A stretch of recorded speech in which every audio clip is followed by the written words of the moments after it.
We have another winner.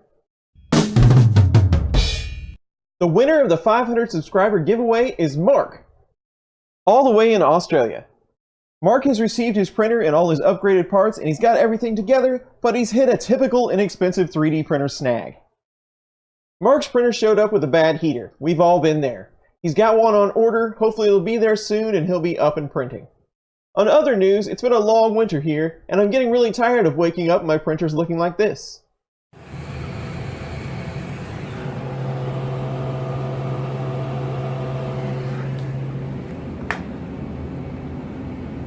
With that said, I've got a lot of other projects lined up that I want to get to.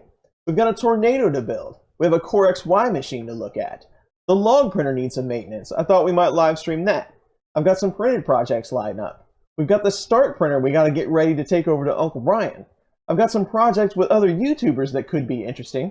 We've got the Hang printer version 3 to build. We're thinking about heading to Murph this year. Maybe we'll see some of you there. YouTube has changed their landscape some. That could be interesting. So much more to come. I'm sure the next giveaway is right around the corner. Congratulations to Mark. I hope you're up and printing soon. Thanks to everyone for watching the videos. Thanks for everyone that enters the giveaway. And we'll see you on the next one real soon.